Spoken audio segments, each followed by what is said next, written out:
Welcome back to more World End Economica. Man, trying to tinker around with OBS was a pain in the ass, so I had to use Game Capture instead of Windows Capture. Because Window Capture fucked up on my shit. Oh man, anyway, let's continue reading. I need to get into this more. After dark, I continued to watch the news and read up on stocks, puzzling over my avenue of attack for tomorrow when there was a knock on my door. I figured it must be Lisa, since she'd actually do the proper thing, as expected her voice came through the door. Are you asleep? I'm not a grade schooler, you know. Well, aren't you kind of like one? Well, I'd probably look that way from the point of view of an auntie like you. She can't be that old for an aunt. What? Aunt? So, what's up? I got a surprising amount of reaction. I figured I managed to pay her back for all the time she treated me like a kid. Lisa was about to say something but muttered to herself and stated her business. Got time to come up here? What? Lisa answered me after looking over at the living room. At least while Hagana's in the bath. Well, okay, I guess. Wait a sec. I closed my computer, putting it to password locked sleep mode, and headed out into the hallway. You're surprisingly methodical. A man needs a share of secrets to survive. Right. Lisa walked out, and I followed her.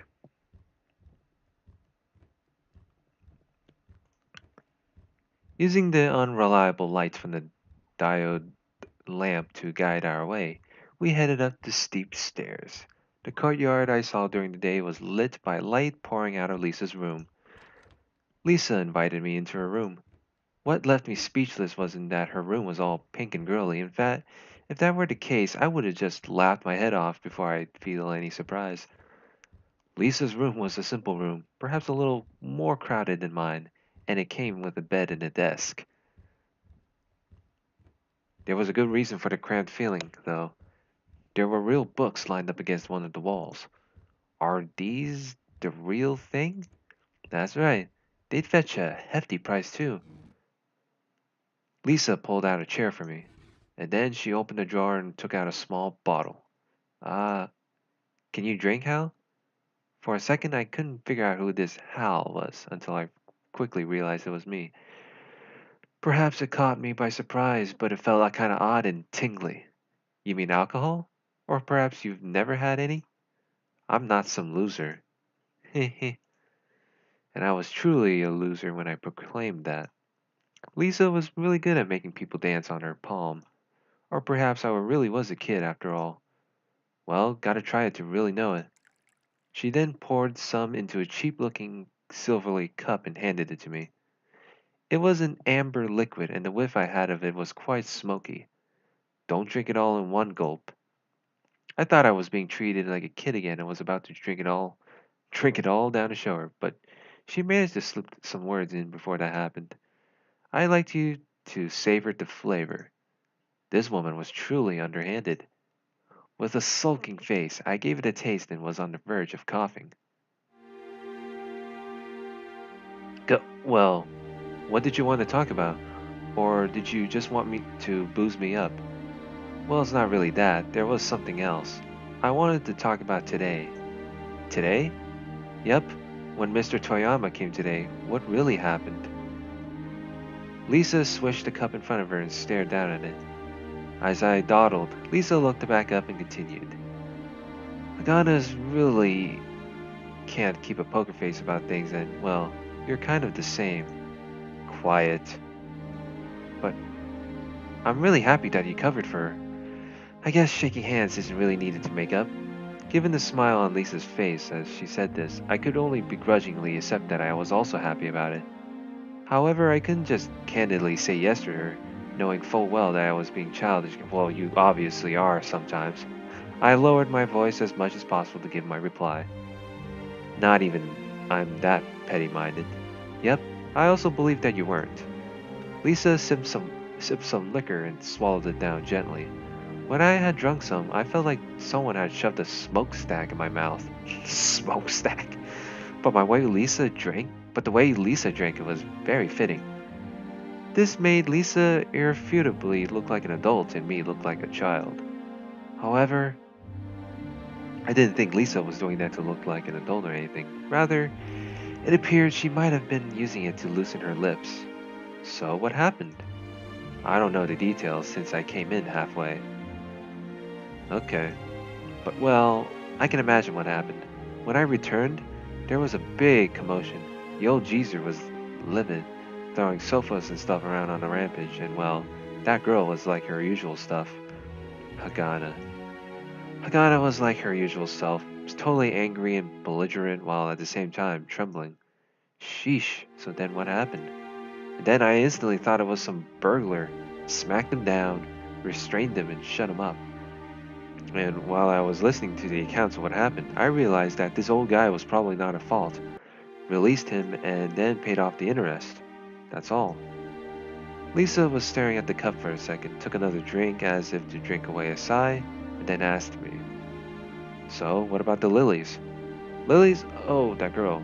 Hagana told me that there had to be 7, so I got some for her." "Wait, how do you know that?" "Of course I know. Where do you think the laundry gets hung out to dry?" Lisa rolled her eyes while asking me that. "Oh yeah, I guess they're by the garden with the flower bed on the 3rd level. Furthermore, the ones in the vase were something given to me and the ones in the flower bed were ones I grew. I was really depressed that 2 of them had been uprooted. But when I came back down to the living room and saw the dirt-laden roots in the garbage and the smooshed lilies thrown in it with them together, well, let's say you don't have to be an Einstein to figure out kind of what happened." "Brilliant deduction, but could I ask something?" "What?" "Why would Hagana want to hide this incident from you? It's not like it was the first time Hagana had looked down on people and pissed them off. Besides, this Mr. Toyama or what's-his-face didn't appear to be some elite guest, whom you shouldn't upset at any cost. However, Hagana did everything she could to hide the incident, or perhaps she was overly concerned about the thing with the lilies and tried to hide everything?" While I was pondering such things, Lisa slowly wet her lips with the liquor. "She thinks the depth was her fault." "Oh?" "Well, the fog lifted on something rather unexpected. Well, I guess I was originally at fault. Fault.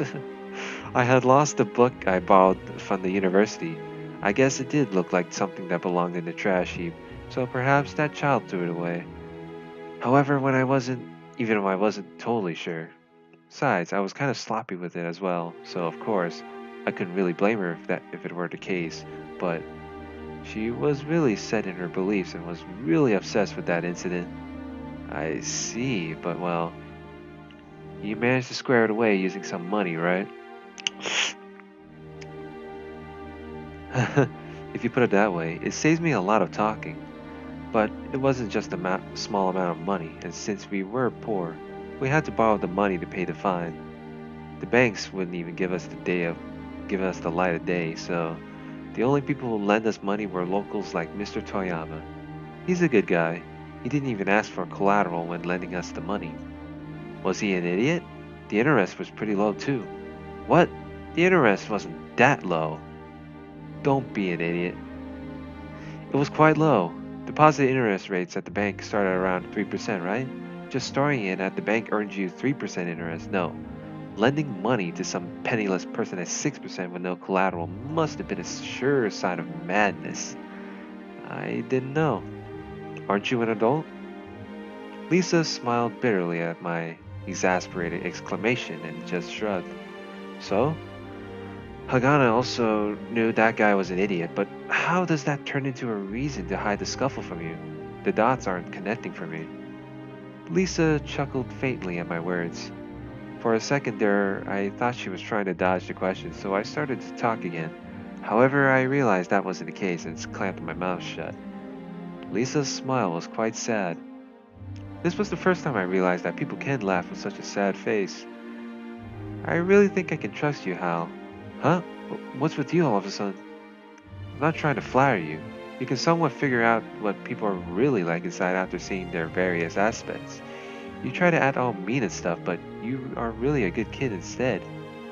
I couldn't get angry at Lisa's serious face, even while I was thinking the whole time that she was making fun of me. And that's why I'm going to tell you. Got it? Lisa clung onto the silver colored cup in her hand as if her life depended on it. I once got really angry at her for that before. That? Got angry at her for Hagana intentionally trying to piss off Mr. Toyama. I guess that really was the case.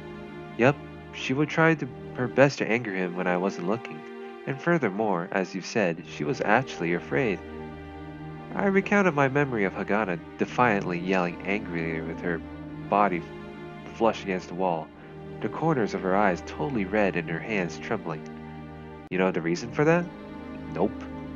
Well, even I didn't know at first, however, when I yelled at her the first time for it, she said this. She said, even if you had no money to pay it back, everything would be solved if you just shipped me off, right?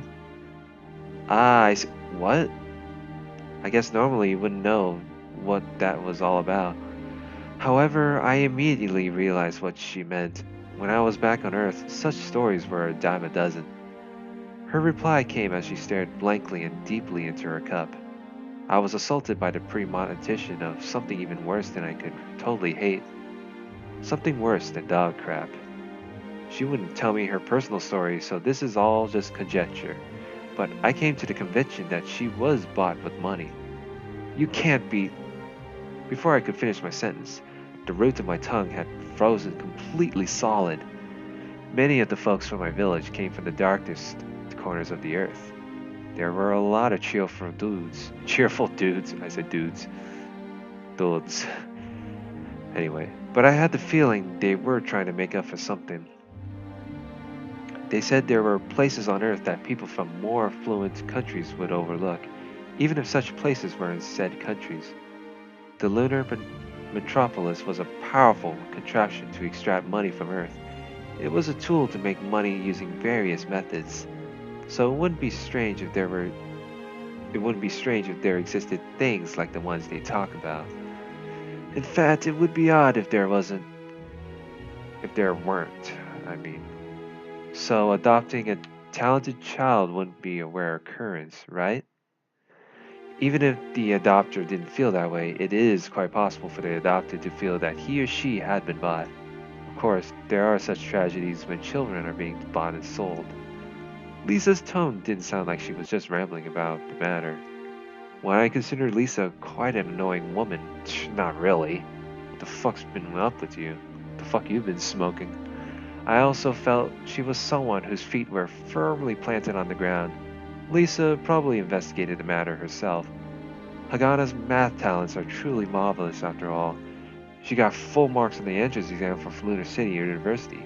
She'd definitely be able to get a scholarship to the point of having even clothing, food, and lodging being covered by the university.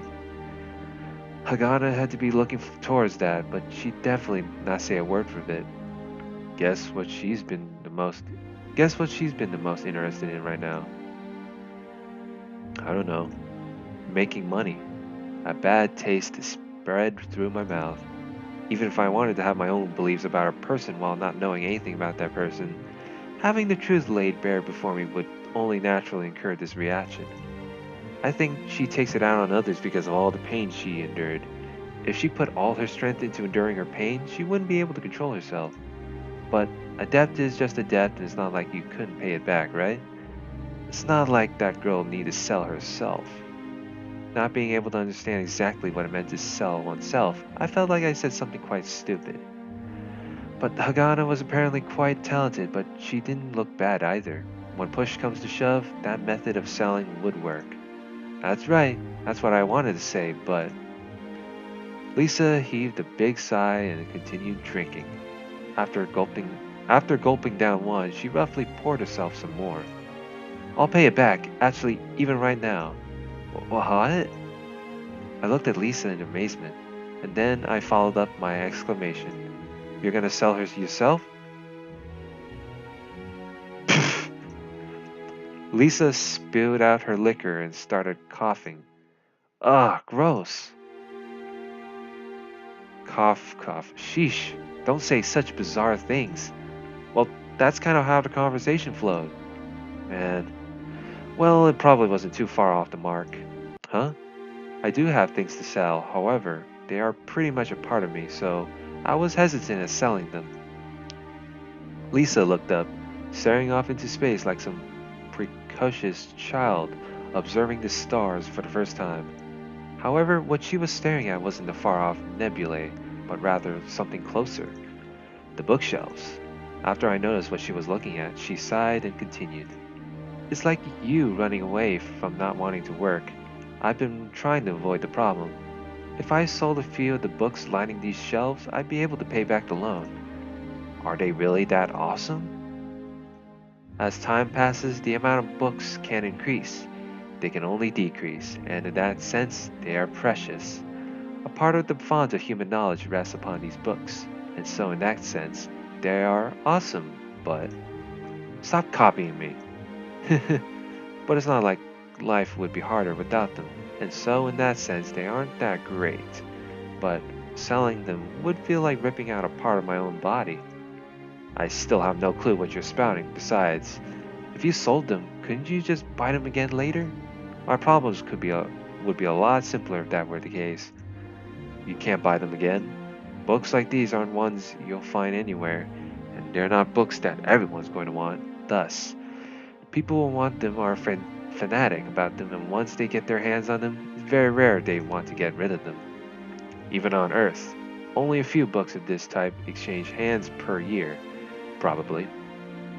Therefore, if I put these up for sale, I definitely find a buyer, but there's a very good chance I'll never get them back again. And it's not like I'm waiting for them to appreciate and value to sell them. They're more like friends and comrades to me, if you get my meaning. I felt something from my glimpse. I felt something from the glimpse Lisa threw at me. Putting comrades up for sale would definitely yield buyers, but once your comrades are sold, you'll never get them back. And that's why I've been dragging my feet. If I found an adult dragging their feet on doing something they should be doing, I totally want to kick their butt and split on them. However, even with those beliefs, I couldn't bring myself into thinking that in front of Lisa. I could see that Lisa really loved those books like real people who were friends and comrades. The sight of her standing in front of the bookcase, leaning on the bed and speaking absent-mindedly, gave the impression of a girl at her wits' end. And that wasn't something shameful. If this was something that would drive even Lisa to her wits' end, then it must be truly something formidable. And that must be, without a doubt, her love for books. Well, I guess you just have to pay it back bit by bit. Well, you're right, that's the case, but as if to proclaim her return to reality, she let out an adult yet bitter smile and polished off the rest of the liquor in her cup easily. And you're the same, aren't you? In 20 days, I'll have you find some way to make money. In 20 days, huh? Revealing no signs about my stock trading, I replied sulkily. Well, as you can see, I'm really in no position to lecture you. However, I do have one thing to say. Yeah? That stuff about Hagana. Oh, yeah. I have a wish to ask of you. What, like, could you please get along with her because of her sad predicament? Lisa kept mimicking me so much that I decided to mimic her in return.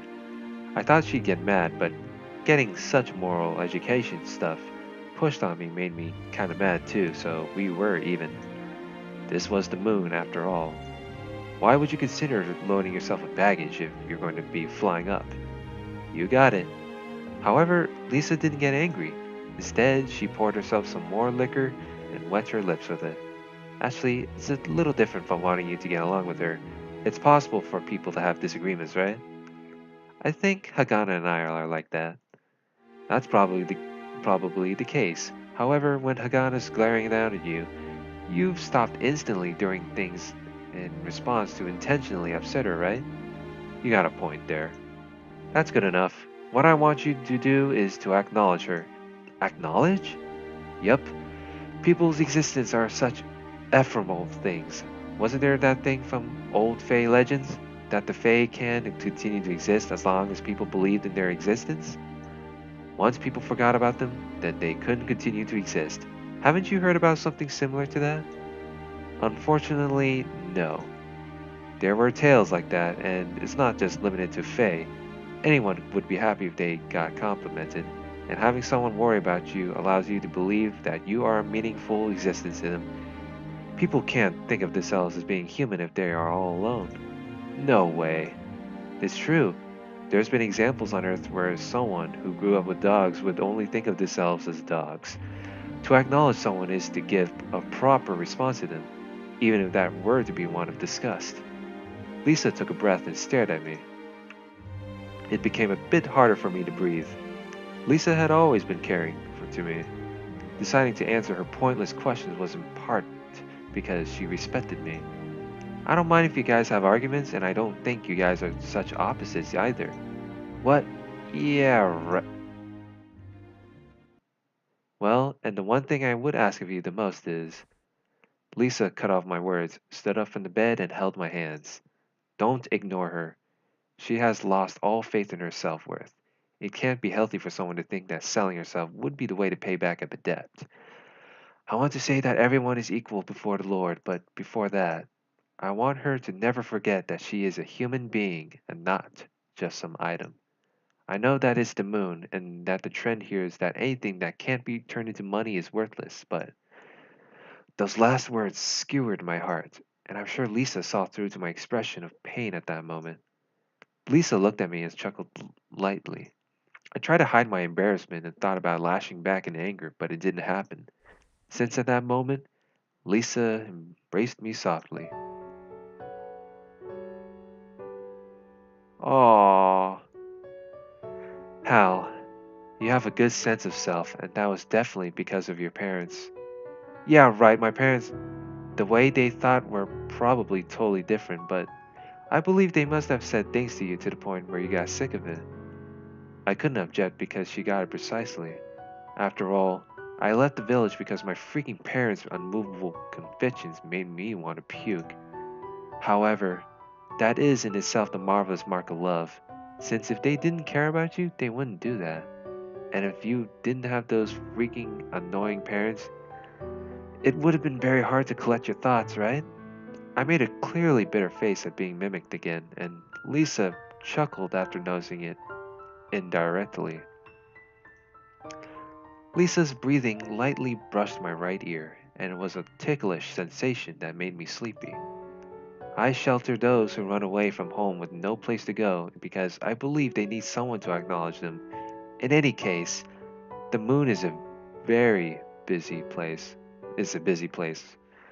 A bustling and stimulating place, like you said, so most people have no time to care about others, right? But I received the Lord's teachings, so I feel like I'd be able to do something like that. Lisa stepped back and picked up the cup I was holding with the liquor in it. What do you think? She posed me the question at the end. I totally salute someone who'd be able to refuse at this point. However, much to my chagrin, I did understand what Lisa was trying to get across. I didn't want to admit that those annoying parents loved me even if I were on my deathbed, but I felt like I was able to figure out what I needed to succeed on the moon because of them. It was kind of like teaching me what not to do. Besides, even if their way of thinking was different, it was true that what I learned from those guys in the village helped me many a time. Concern? One's value as a human? The story still felt fishy to me, but at least it seemed that Hagana hadn't been leading such a happy life. Thus, at least being a bit kinder to her wasn't all that bad. Besides, whether I argued with her or whatever, as long as I didn't ignore her, it would be fine. I looked back at Lisa and replied woodenly, I get it. And then at that moment, Lisa beamed a warm smile. Thank you. Well, let's keep what we talked today a secret, okay? And alcohol seems to be a bit too early for you, so don't drink it while I'm not here, okay? Instead of complaining about her nagging, I resorted to spitting out my breath as if I were clicking my tongue. I realized it was something childish that would get laughed at by Lisa, but I had no choice. Psh, wow. Well, I was kind of disappointed after she said thanks to me, and it would have been bad if she found out what I was thinking. I had totally thought that she'd hug me again. Crap! Stop it, I'm being an idiot.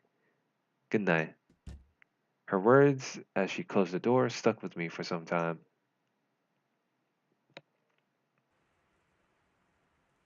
The next day marked the first rainfall in a long while on the moon.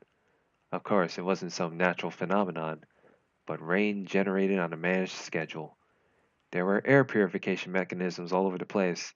However, the moon's low gravity allowed dust particles generated from people's everyday living and erosion of buildings to kick up into the air easily.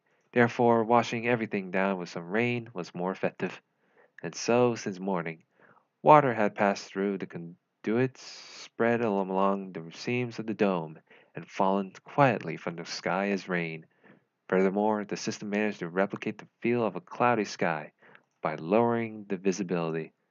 I'd heard that on Earth, sometimes houses would get blown away or everything would be flooded as far as the eye could see. Meanwhile, on the moon, all we get would be the same gentle rain. However, I guess the rain did put a damper on me. It was probably because the rainy days were planned out in advance and stores were often closed due to the lack of foot traffic in the city. A hush fell over everything. I did some light exercises and and left my room while hugging my computer.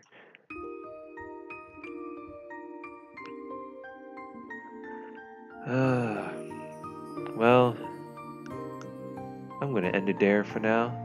So next part, let's see what it's like when they're in the living room. It is a brand new morning. We'll continue next time. Like, comment, subscribe.